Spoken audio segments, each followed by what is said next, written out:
to Mike, cool name, he, him, in South Carolina, and wants to talk with Jim about DNA coding, as he's a programmer. Well, I feel left out. Like, I have a degree in programming. I'm not a very good one, but, anyway. Hey, thanks for taking my call. It's actually Mike from contentious Charleston, South Carolina. So I'm trying to balance out that last call. She was super nice, so I'm trying to help you. So it'll go the other way. It won't go the other way. No. Anyway, Jim, I had a question. You're a programmer, I understand? Software engineer, yep. Been one for over 30 years now, yeah. Can I give you a rough time about being a software engineer? Sure. Of course. I give myself a rough time. I wonder why I do it every day. And then I look at my paycheck and realize why. That's where I'm trying to get. Forget it. You're too nice. I'm not going to do it. All right. Anyway, my question was, I spoke with about DNA and the coding or the sequence of letters and such in there, the nucleotides with Cross-Examiner, and I was just trying to make a simple point that there's actually information stored in there, and we got nowhere. And I was wondering if, from a software engineer point of view, if when you see the coding in there, is that information? And we're like, what is information? What is? There you go. That's the question. That's the question. What is information, right? So from a software engineering point of view, it's data until it's useful, right? It's data until it's useful. And once it's useful, it's information because it's something we can act on. So if I know, for instance, that I have 1,000 pencils to sell and that I'm selling 500 a day, then that becomes information that I can use to go get some more pencils to sell, right? At that point, it's information. But the two facts that I have 1,000 pencils and I sell 500 a day don't become information until it's useful. And if you go and look at information theory, that's basically the same definition.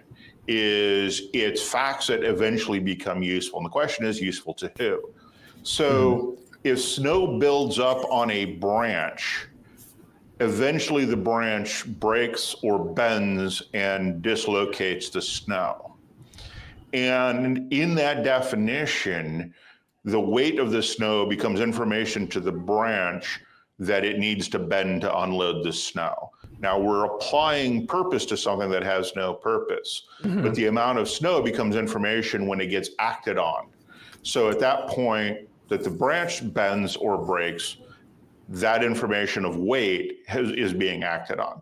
So you don't have to have a mind to have information.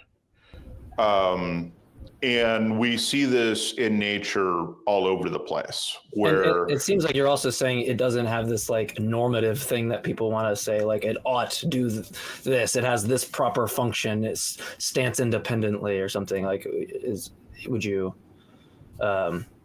agree that there's no normative kind of entailments or values kind of placed in that assessment? Are you talking about the DNA code?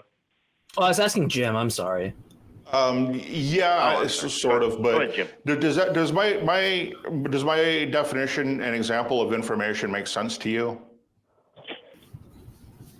Yeah, I've never heard that before. I don't agree with it. I mean, what you're looking at is action and reaction. I don't think that's really information when you've got a stress load and then it's too much for the branch to bear. It's not calculating the weight. It's just reacting. That's all it's doing. There's no information there, really. Exactly. That's exactly what's happening, right? So data becomes information when it becomes useful. So you can have a set of facts that on their own don't mean anything and aren't useful, but together they become useful. And so the facts in my example of snow on a branch is the weight of the snow and the flexibility of the branch. There's no calculation being done, nor does there need to be one. You just need to have an action being performed when you have enough data to be useful. That's all it is, right? Yeah. So I mean, for the branch, I'm not seeing it. Go ahead, JMike. I was just going to ask the guest if you agree with the distinction that it sounds like I'm picking up, that these kind of causal dispositions don't require intentional states in order to be considered information. Jim, is that more or less? Yeah. Yeah. So what would you disagree with? Because I don't think it's going to be a very hard argument to suggest that like these causal dispositions that happen don't constitute information. I don't know what the argument would be that they would require a mind, but anyway. Yeah, I guess forget a mind or anything else. Just Sure. As a programmer, you're programming the correct sequence of whatever code you're doing, and then you got to be able to read it. So it's not a matter of whether it's programmed or not, but it is a matter of you've got a sequence of things. It could be randomly appeared, but you're able to read it on the other end. Is the definition, I think, of information. I'm looking at a reliable source here, Wikipedia, and they said to translate information encoded within genetic material. So they're actually using the word, and my concern is that y'all don't want to use the word information because that's going to lead to designer, blah, blah, blah, blah, and all that. No, not at all. So since you're on Wikipedia, you can go look at information theory. Information theory is the mathematical study of the quantification, storage, and communication of information. They go on a little bit of history. It is the intersection of electronic engineering, mathematics, statistics, computer science, neurobiology, physics, and electrical engineering. A key measure in information theory is entropy. Entropy quantifies the amount of uncertainty involved in the value of a random variable or the outcome of a random process. Right? For example, identifying the outcome of a fair coin flip provides less information, lower entropy, less uncertainty than identifying the outcome from a roll of a die, which has 6 equally likely outcomes. So your definition, your usage of the word information doesn't include that. And that's what I'm trying to explain to you is that it's this buildup of facts, things that are true, until something reacts to it that makes it information. And so you don't need a mind to have information, right? Because chemicals do chemical things, right? That's kind of that's the other problem you're going to run into with trying to say that DNA is like programming and therefore needs a programmer. And that last piece is where you've got a problem, therefore needs a programmer. It doesn't. It just needs to have chemicals in the right places and the right amounts, and it will do the thing, right? I can take sodium. Yeah, you've got a short enough piece of DNA. Yeah, if it's short enough, you could randomly get it, in short. It doesn't matter how long it is. It's still nothing but chemicals doing chemical things, right? DNA doing what it does is no different than taking a block of sodium and throwing it in water. Sodium in water causes things to go boom. That's no different. It's no different than putting gasoline and a spark and air together to start an engine. All of these things are simple chemical reactions, along with DNA, that don't need a mind to make them happen. No, nor in the hypothesis are minds like used like when making the predictions. So like, I feel like Jim's being, I'm not saying anything negative to you, Mike. You seem cool. Jim's being extremely charitable on something that doesn't require really his input. Like someone saying that if you have this information and it needs a God or an intentional state, then they have to give an argument for that type of a view. Like Jim could just go, I'm agnostic on that. I don't know. But Jim pretty much gave like it seems like a defeater for this consideration if you just end up agreeing. But what contention do you have? I guess and I'd like to flip it around and ask you both what exactly information is without quoting Wikipedia. But, in common lingo, it's usually symbols arranged in a certain way that someone can interpret. And that's a code. Looks like what DNA is. It's symbols arranged in a certain sequence. No, that's a code. If you can read it. What's that? You just gave the definition of a code. Yeah, you didn't give definition of information. You gave a definition of code. What turns on if I give you an analysis on information? Like what turns on that? Like I don't understand. Like this seems kind of odd. Like if Jim gives you the analysis, then I give you the analysis. You just go through all the permutations, whether or not I'm right in one instance, wrong in one instance, what turns on that? It doesn't seem like we're any closer to an argument that establishes that only a mind can, cause this kind of series, right? Like, I'm not understanding where you're getting for, like, why would my usage of information rest on your argument, or at least on what you think is required, right? Because I can just like die of a heart attack right now, and I don't know how that would put you in any better or worse situation. We've got two things going on before we can talk about coding or information. One is the DNA is created naturally with chemical reactions. Hold on. You just kind of skipped over what I asked you. What? You kind of just skipped over what I asked you, so I felt like I wasted my time talking. Right, did you know what I said? No, it's fine. It's fine. I was so excited about me talking. What was your question? No, it's fine. I don't think you're doing it rude. I just want to I want to be part of the group. Hey, I'm here too. So if you have like this view where like I have to tell you what information is, maybe it's just like you're just curious on what our views are, and that's perfectly fine. But I'm asking what turns on me giving my analysis, like my conceptual analysis of information, what turns on that in order to like establish that only God can do this, right? It seems like totally irrelevant because I could, like I said, I could just die of a heart attack in the process of telling you what information means. And then I don't know how that's going to help you if I gave you an answer, if I died in the middle of it, or if I gave you the wrong answer, right? Like it seems like you still have all of your work left ahead of you. So I'm confused, like what turns on me? Like I could just be an ignoramus and go, I don't know.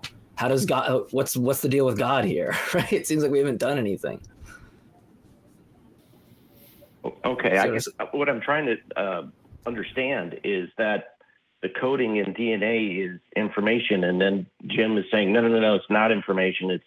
It could occur by itself, which it could, but you have to be able to read it, and that's what makes it information. I never said it wasn't information. I never said it wasn't information, Mike, right? It is information, but it's information that can happen naturally.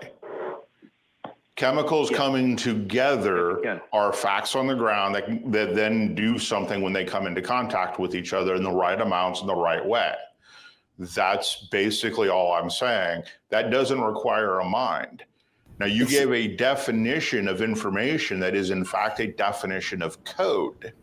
So I disagreed with you there that the definition you gave for information involving symbols was actually the definition of code. I think this is going to be a lot easier. Are you agnostic on what Jim just said, or do you think what Jim said is false? That's going to help me with proceeding where we go next. Are you agnostic with what Jim said? That you can have these causal dispositions that amount or constitute information, and it does not require intentional states like beliefs, desires, dreams, right? Stuff like that. Are you agnostic on that proposition, or do you agree with that? Or do you think it's false? I agree that the DNA could occur randomly. I agree with that. No. That yes. No, okay. So let me go back. So I will disagree that DNA can occur randomly. That because of the word you use, the word randomly. Yes. There's nothing random about chemistry, right? Just like there's nothing random really about physics until you get to the quantum level. But as we're talking about chemistry, chemistry follows rules and therefore isn't random at all. Yes, the sequence. Yes, so, each one occurs in chemistry rules, but the sequence, the nucleotides, the U, A, C, and G, they occur randomly. They could occur randomly. But just back to my question, do you agree you can have information without a mind, or are you agnostic, or are you agnostic on that? And by agnostic, I mean you're reserving judgment. I know other people have a different term usage there. What I mean is reserving judgment on the proposition. Do you reserve judgment on the proposition, or do you agree, or think it's false? I'm going to reserve judgment. Okay, great. So then, as it stands, we don't have an argument that a mind's required, and then you're going to have to just look more into what Jim says. I don't think we can progress much further. Right. I would suggest looking at information theory. That will help you quite a bit. Understand that you don't need a mind for it necessarily, and that information is. And again, my definition is very colloquial, and it's very software engineering oriented, because that's what I've been doing for the last 30 years. But really look at that, because the other problem that you have is you're making basically a teleological argument, an argument from design. And all arguments from design have the same fatal flaw in that you first have to prove a God before you can prove that God designed anything. And until you've proved your God, you can't say that he does. Yes, it is. How do you claim that something is designed without showing the designer first? You can say that's yet to be proved. There's no reason that it has to be proved first. You just say, we think it's designed, but we're not sure what the designer is. Unknown.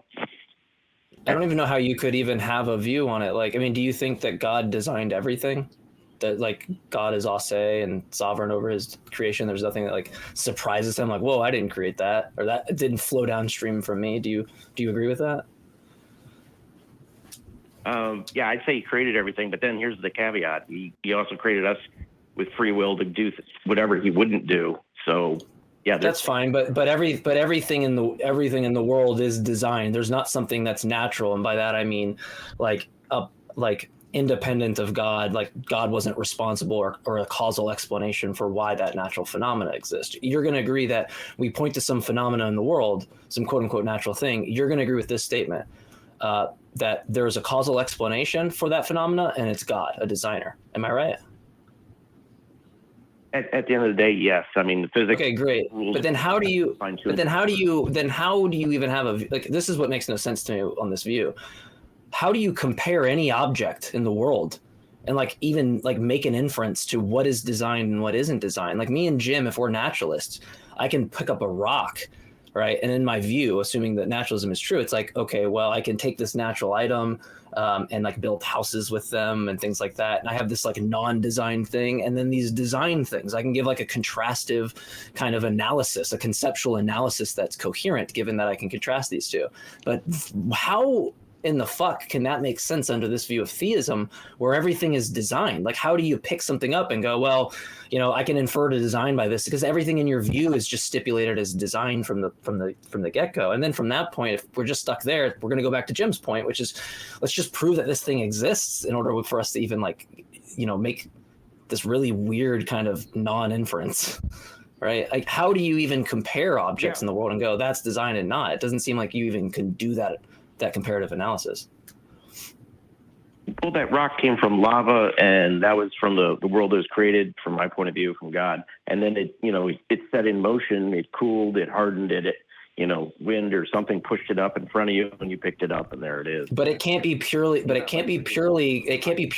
dispositional, because then you'll go into Jim's point that you have this information that's divorced from God in some relevant way, where it didn't require the mind, or the mind started it, but it had its own process independent of that, such that it gives the information. So you don't want to say something like that. Presumably, you want to say something where like everything is designed by God, right? It's not like he's surprised by the lava or something like that.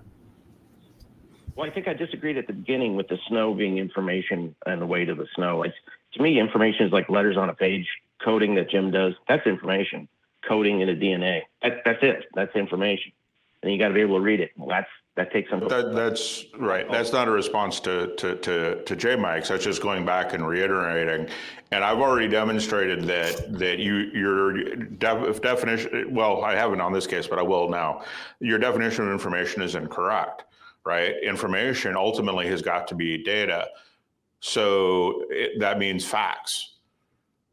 And then it has to be useful from a software engineering point of view. And that's when we turn it into information. So information is not code. Code is code, right? Code is how I embody my solution to a problem. It's how I express my solution to a problem. And I use that using symbols that get interpreted into binary, which in turn gets, I wouldn't say interpreted by a CPU, but a CPU does its thing all by itself. It's not interpreting anything more. It's just acting as an electronic machine doing its thing. So there's no interpretation. It all starts with symbols. Well, symbols are code. They're used as letters. You see, you're confusing two separate things. You're confusing code and information, and they're not the same thing. A single symbol is not. Yes, symbols are not information. Symbols are code. A sequence is code. Pardon? And a sequence of nucleotides is code.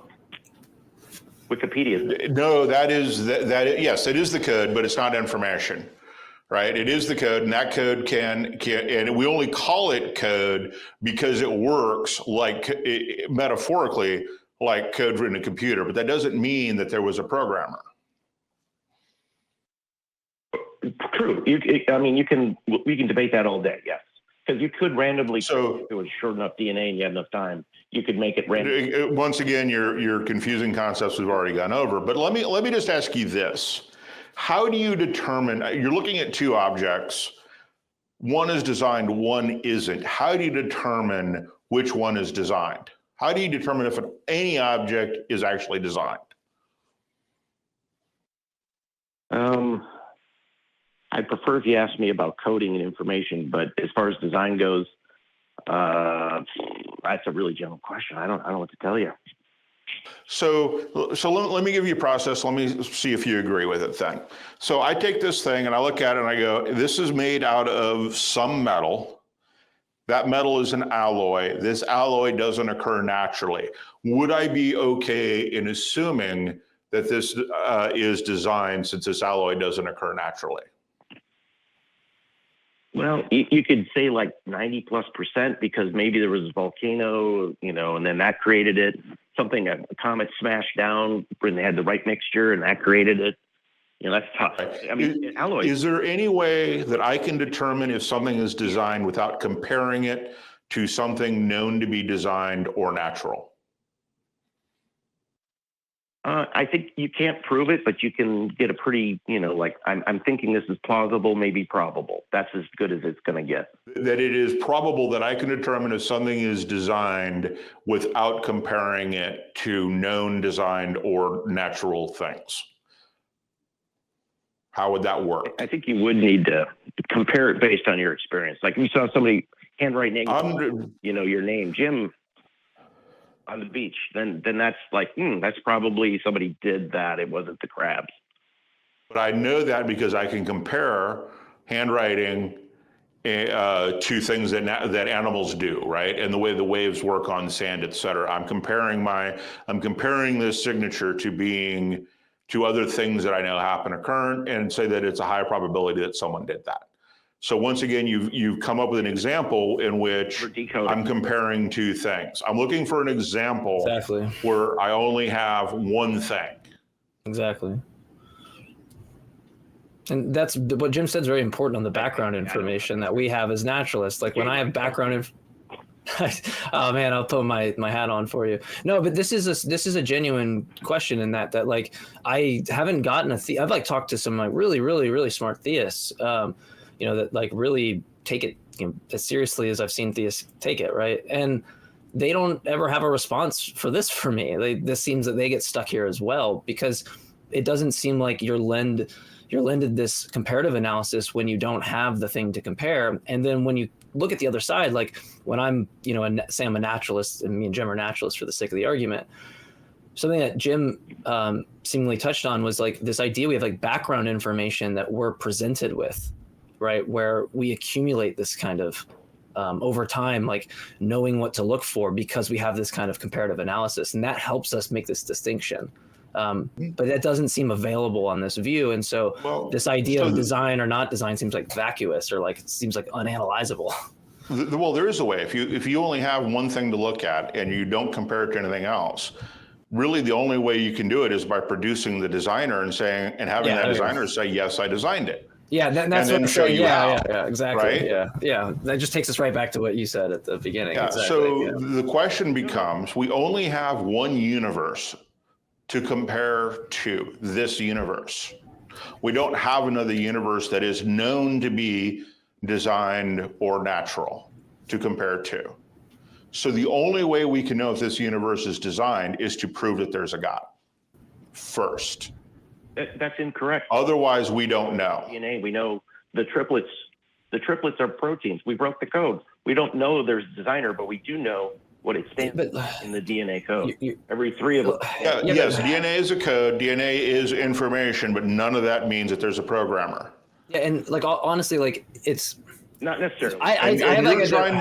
You're trying to make an argument from design by saying that this is designed. You're ignoring the fact that DNA is a is chemicals doing chemical things.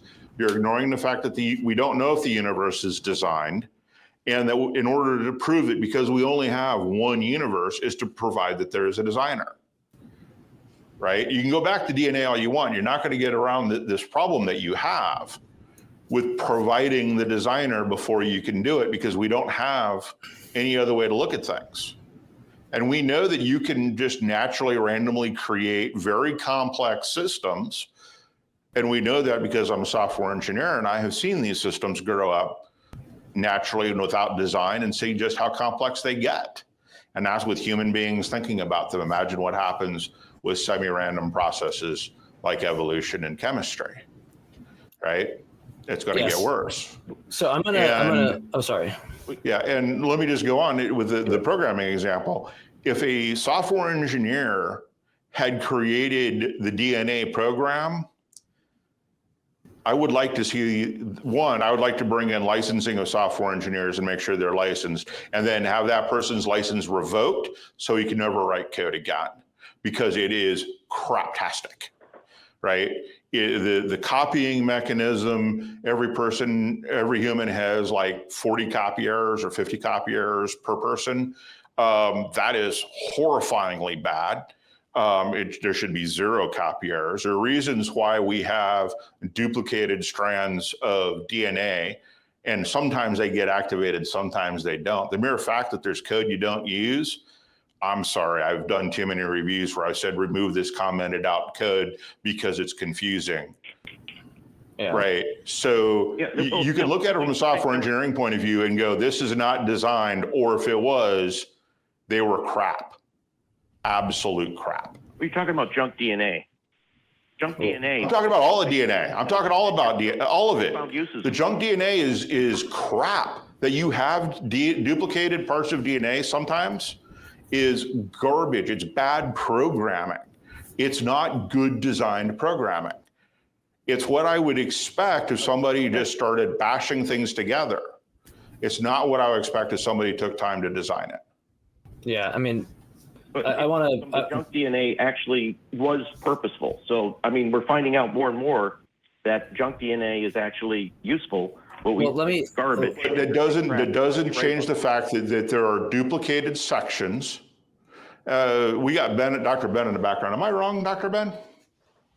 Well, I was going to say, this is actually a good, I was going to say, we're going to bring up a comparative analysis between two JMikes here in a second before I roll. But yeah, let's, that's like, I was going to try to segue that in. So that's perfect. And then before I get rolling and we segue into the real JMike, I want to leave you something, Mike, that I think is fundamentally a problem about this. If we treat it like as a hypothesis and where this goes wrong, even if we're trying to be as charitable as possible. So yeah, real Dr. JMike, there we go.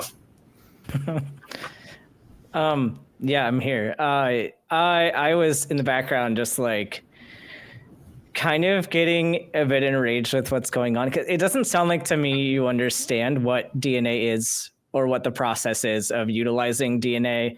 And it's clear you don't know what a protein is because the triplets you're talking about are codons and they are not proteins. The codons themselves are not proteins, and what they code for isn't a protein. They code for amino acids.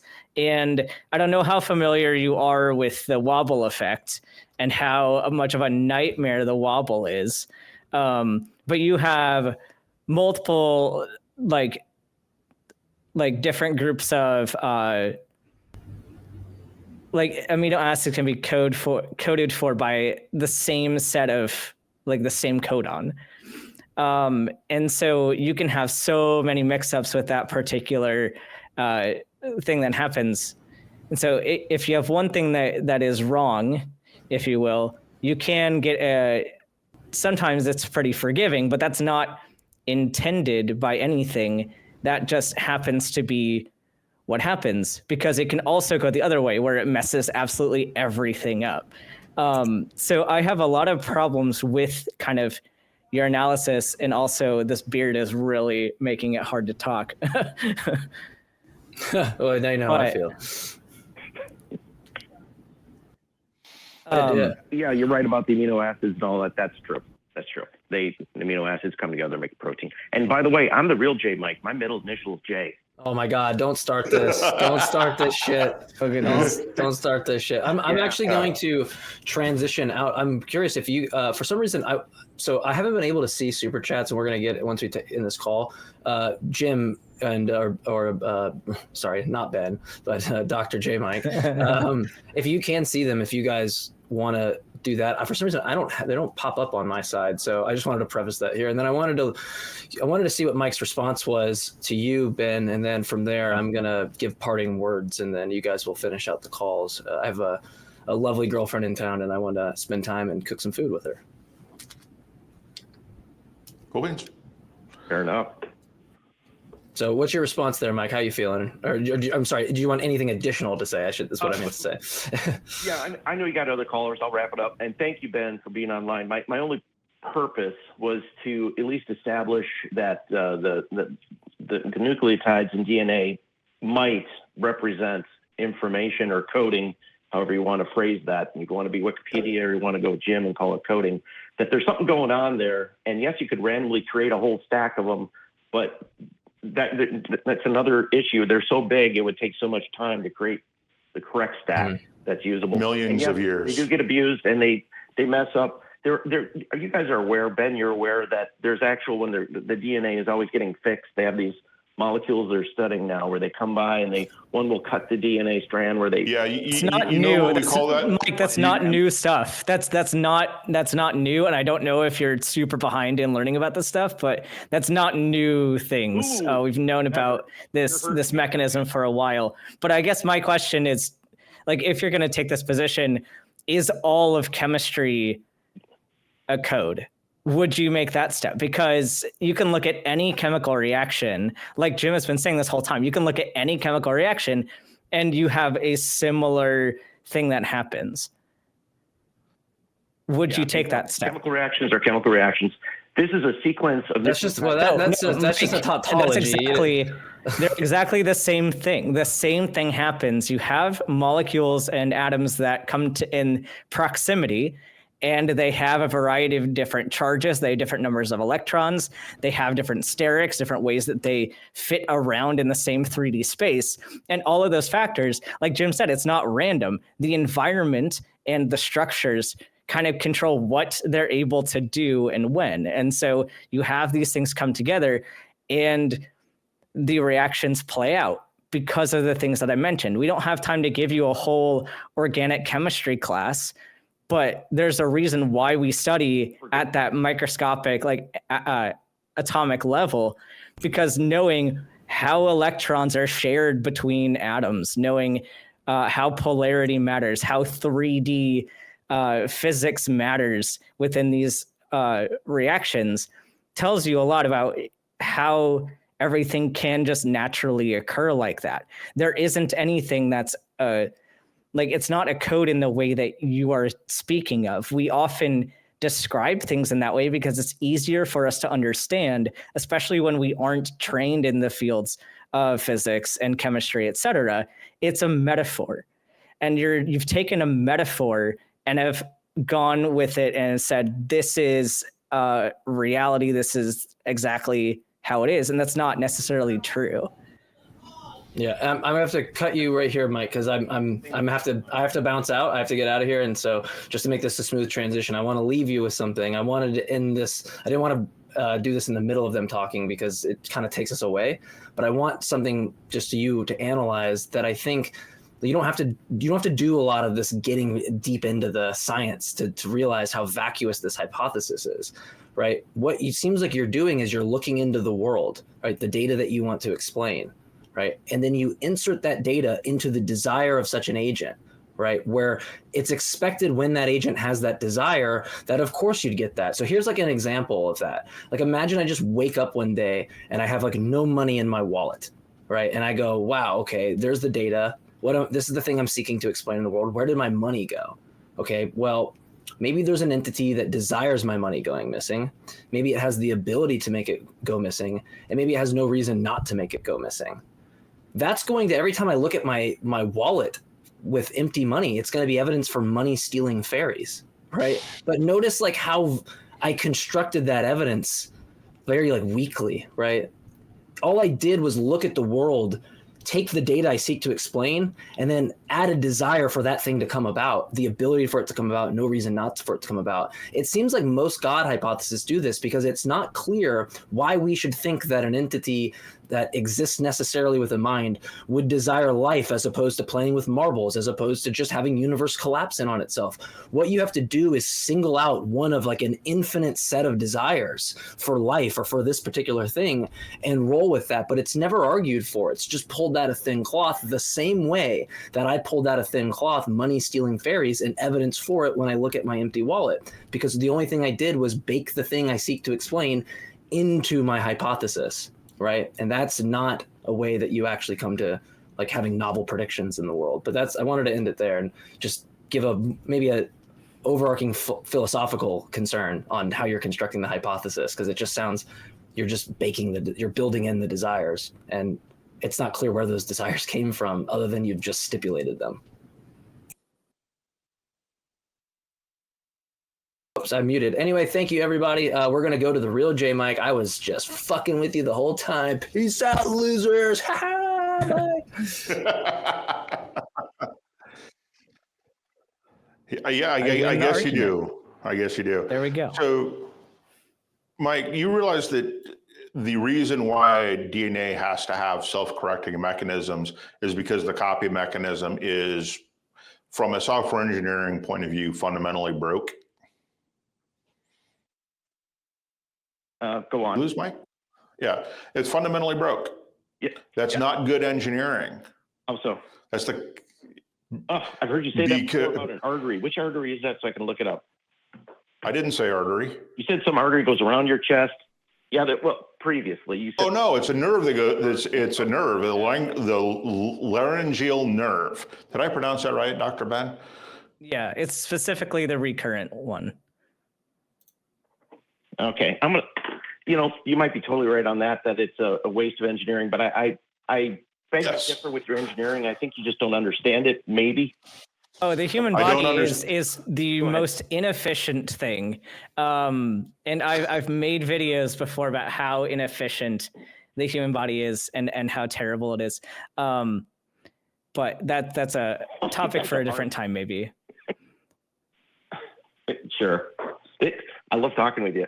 If you got other callers, great. That's all I had. I was just trying to talk about information and coding, and we probably got as far as we can on that. Okay.